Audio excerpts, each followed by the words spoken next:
Welcome to PLUSone, a series where each month I look at the free games on PlayStation Plus and tell you if they're worth the download. After all, the games may be free, but your time is valuable. Today I'm closing out January 2019's PS Plus lineup with another double feature, this time looking at the two cross-buy games for the month, Amplitude and Fallen Legion Flames of Rebellion.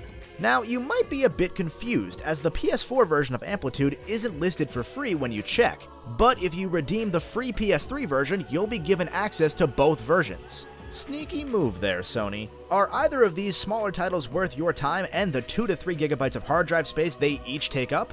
Without further ado, let's find out, starting with Amplitude. Originally released way back in 2003 on the PlayStation 2, Amplitude is a rhythm game developed by Harmonix. Yes, that Harmonix, the very same team that created both Guitar Hero and Rock Band. Amplitude was a spiritual precursor to both of these franchises, and along with its own predecessor Frequency, has grown a cult following over the years thanks to its unique synesthetic design. The version of Amplitude we're looking at today is a remake of that PS2 original, featuring a modified song list and some new features. If you've ever played a Guitar Hero or a Rock Band game before, and let's be real, who hasn't, you already know how Amplitude plays for the most part. Using either the triggers or the face buttons, you'll match up to the notes that are flying at you on screen. The difference here, though, is that you're effectively playing every part of the song by yourself, and building that song in real time. There are several different tracks for each instrument used in any given song, from the drums to the several bass or synth tracks to the vocals themselves. Your goal is to complete one bar of each track and then jump to another track using the D-pad. You can then chain combos together by immediately continuing on that new track without missing a note. That is far more difficult than it sounds though, as sometimes you'll have absolutely no time to get your bearings. At least dozens of times in my first playthrough, I would jump from a completed track to a new one and miss that opening note, simply because I wasn't paying enough attention to my peripheral vision to catch what was coming up in every track at once. For the most part, of course, that's totally my fault, but there were even some times where the nearest track for me to jump to wasn't even on screen, so I had no choice but to guess and lose my combo. That would be totally fine too if you didn't immediately take damage for not hitting a note. Missed inputs I understand, but here it just feels a bit needlessly punishing to not even have a newcomer option to ease you in. Let's just say there's a reason the original Amplitude release didn't sell well, and the demanding controls certainly played a part in that. With that said though, I really do love the concepts behind this game, and as I moved through my first playthrough of the campaign, I became far more adept and my eyes began to adjust to the weird focus that Amplitude requires. When you start getting the hang of Amplitude, it's an experience like no other game out there, especially with the campaign's minimalistic story. Every song here tells its own chapter in this progressing story, with the help of some infrequent dialogue before certain songs, and that's all I'm gonna say about it for now. It's a really unique narrative, and if you're gonna play the game, I think you should experience it for yourself. In addition to the 12 main tracks in the campaign, there are 3 bonus tracks you can unlock in each of the 3 campaign sections by getting a certain score on that section's songs, as well as another 15 songs for the free play and multiplayer modes. Chalking up another negative to this game's accessibility, I'm not really a fan of how these 3 bonus tracks are unlocked, because if you miss one, you've got to start an entirely new run of the campaign to get to try it again. Now, given the campaign is only about an hour long, but it's still a little annoying. Anyway, do I recommend Amplitude? Kind of, yeah. I'm very conflicted on some parts of this game, mainly with that accessibility stuff, but I still really enjoyed my time with it. Plus, there's a whole slew of songs that I haven't gotten to try yet, the multiplayer mode, and new campaign playthroughs on harder difficulties.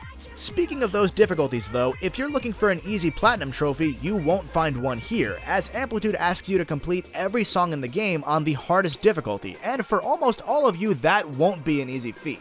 For any rhythm game fan looking for a new fix, this is a definite +1 to your collection, but for those of you like me that aren't that big on the genre, it may not be for you.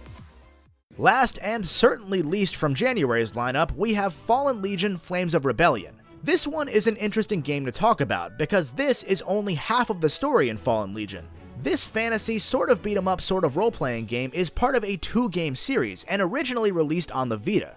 The PS4's Fallen Legion game, Sins of an Empire, put you in control of Princess Cecile, who's suddenly been cast into the new role of Empress after her father's death. The game we're looking at today gives you the same story, but from the perspective of Linder, Cecile's top general. The story splits off after this magical and maybe kind of evil talking book starts advising Cecile and convincing her to use dark arts to help keep the ailing empire afloat. After overhearing this, Linder decides that he must overthrow Cecile and become emperor for the good of the people. And that's pretty much the entire plot of our game here. I'm kind of glad this is a two-part game because I had pretty much no idea what was going on from the subpar exposition. The fact that it's a two-part game is sadly the most interesting part of the entire game though, as the combat is just not very good. When you're in a mission, the game moves your characters for you from encounter to encounter across a 2D side-scrolling plane. Once you get to a fight, you'll control Linder and his spells using the triangle button, and up to 3 other fighters each using the other face buttons. Each character has stamina that replenishes when standing still, and at the bottom of the screen there's a combo meter. Whichever character performs the last hit in a combo launches a special attack, and based on the timing and order of your button inputs, you can also access other powerful attacks. You can also block by using the L1 button, and if you block at the perfect moment, you'll reflect the damage entirely with a parry, leaving your enemy defenseless for a short amount of time.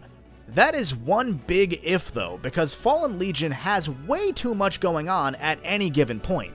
The screen's shaking and jerking around constantly, the enemy attacks, while telegraphed, aren't always consistently telegraphed. The frame rate is pretty rough at points, and there are usually several different effects on screen at once, often totally encompassing your whole party. It's hard to know precisely when to block when you can barely see what's going on. And that leads this kind of neat sounding battle system to totally fall into absent-minded button mashing for most fights.